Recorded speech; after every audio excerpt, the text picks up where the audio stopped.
Hi, everyone. Welcome to the Central Institute Podcast Holiday Edition. Today I have with me Rob Bogle, our group's pastor at Central Ministries. Rob, could you introduce yourself? Yeah, my name is Rob Bogle. I do groups ministries and also now oversee the facilities and things like that. I'm married to my wife, Casey, who often sings with the worship team. And then we have two kids, Maddie and Titus, who are great kids and are a joy to get to raise and a blessing that God's given us. Yeah, good. Well, we're glad to have you with us today. Glad to be here. Good. I wonder if you could share a Christmas tradition that you have in your family. So our family, it's been a tradition since I was a kid. So when our side of the family gets together, usually when we open gifts, each family will pass out the gifts, and then we go around and everybody kind of shows what they got. And with our family, we're kind of practical jokers, so sometimes they'll even be smart aleck comments about the gifts, things like that. I remember one time where my aunt gave all the uncles a gift but didn't supply the batteries, so that was an ongoing joke as they went around the room that they got this great gift but no batteries, so they couldn't use it. And that's just how we kind of are. We just enjoy being together and joking around with one another. So good. Sounds like fun. Will you be able to gather this year? This year is my side of the family. It's gotten smaller as the years have gone, of who all gets together. But the plan is to get together this year, and we'll see. My wife and I, we alternate my side of the family, and then the next year we go to her side of the family. And this year is my side, so we'll see how that goes. Everybody will come to our house this year, Lord willing. Lord willing. And we'll have a good time together. Yeah. Maybe you can think of some funny practical jokes for 2020. Hopefully. There's got to be some out there. Yeah. Okay. Well, Rob, you're going to share a favorite Christmas carol with us today and tell us a little bit about that. So I'm going to give you the open floor and let us know what you're going to do. So one of my favorite Christmas songs, and I'm one where I think Christmas music should wait till after Thanksgiving. I love Christmas music, but to me it's that seasonal thing. And one of my favorite Christmas songs is the song Mary Did You Know? It was written by Mark Lowry, who's a comedian. Yep. And I remember listening to his comedy sketches growing up. And so when I first started hearing this song and found out that he was the author, it was kind of surprising that somebody who was more in telling funny stories wrote such a beautiful, serious song. And I watched an interview with him about the song. Okay. And one of the things that was interesting was that he said that the questions aren't so much questions for Mary, but they were questions for us. They're kind of rhetorical to Mary, but then asking us, do we know who Jesus is? And the song kind of goes through telling who Jesus is. Yeah. So every time I get to sing that song or I hear it on the radio, it makes me think of Colossians chapter 1, verses 15 through 20. It says, "He is the image of the invisible God, the firstborn of all creation. For by him all things were created in heaven and on earth, visible and invisible, whether thrones or dominions or rulers or authorities. All things were created through him and for him. And he is before all things, and in him all things hold together. And he is the head of the body, the church. He is the beginning, the firstborn from the dead, that in everything he might be preeminent. For in him all the fullness of God was pleased to dwell, and through him to reconcile to himself all things, whether on earth or in heaven, making peace by the blood of his cross." And so in that we see a few things in the song. One of the first questions is, Mary, did you know that your baby boy would give sight to the blind man? Did you know that he would calm the storm with his hand?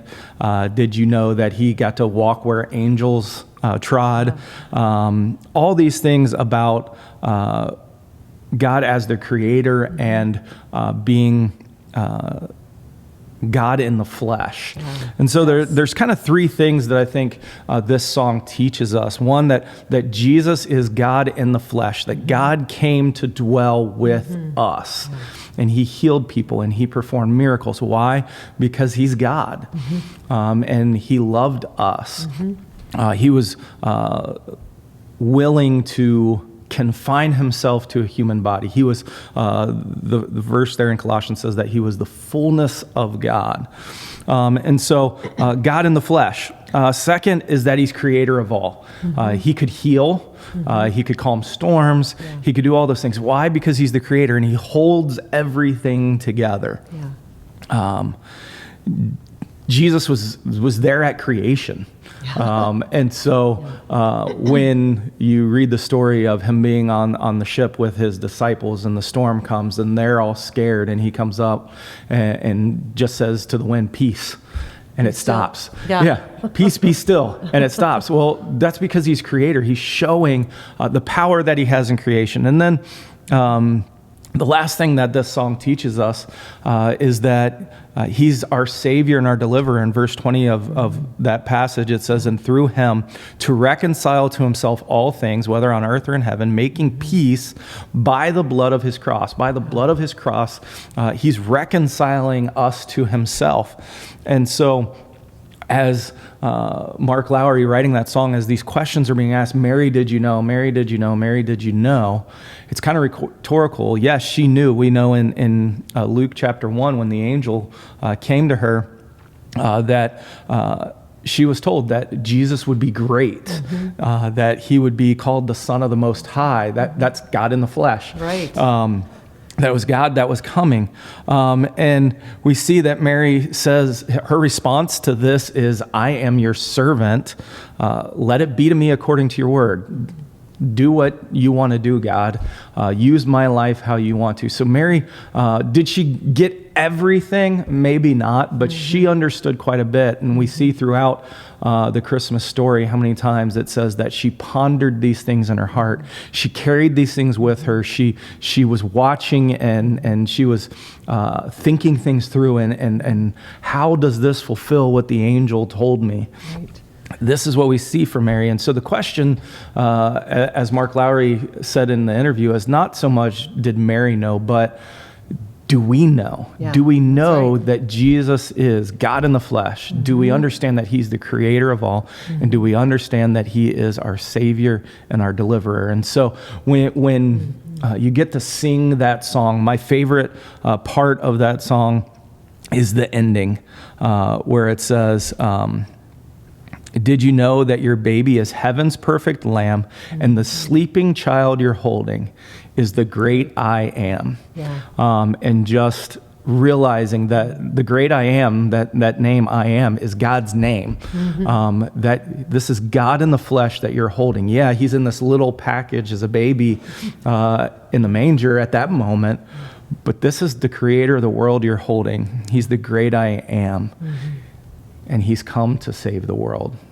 Do we understand that? Or do we get caught up in the Christmas hustle and bustle and kind of forget what Christmas is all about? We think about the gifts and who we need to buy a gift for and who did we forget to buy a gift for, or all those things, the stress, parties.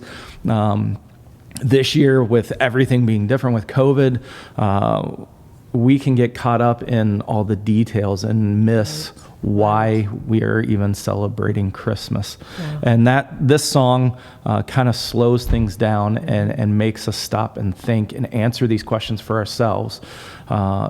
Mary knew, do I know? And that's why it's probably my favorite Christmas song.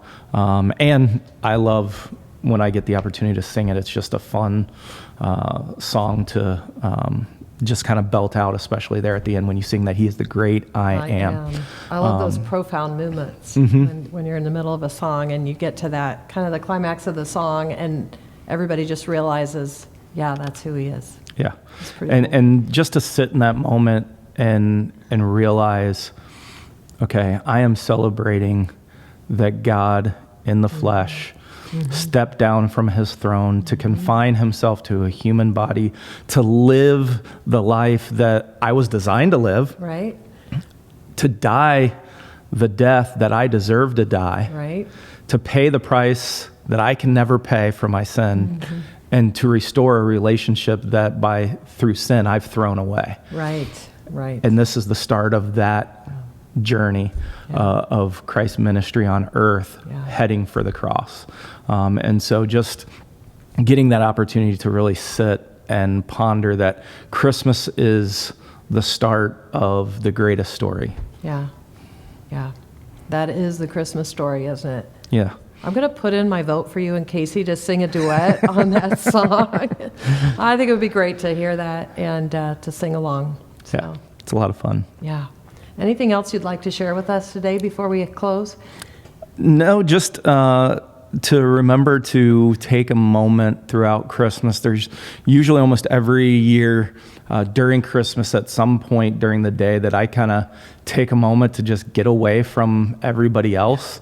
And I don't know if my family thinks I'm mad sometimes or overwhelmed, but it's really just something that I've done since I was a kid, where I just take a moment to get away and stop and go, okay, what are we actually doing today? What are we actually celebrating? Yeah. And it's just a quiet moment for me by myself. And I just encourage people to take a moment to stop and really reflect on why we have the day to celebrate. Yeah, it's a great idea.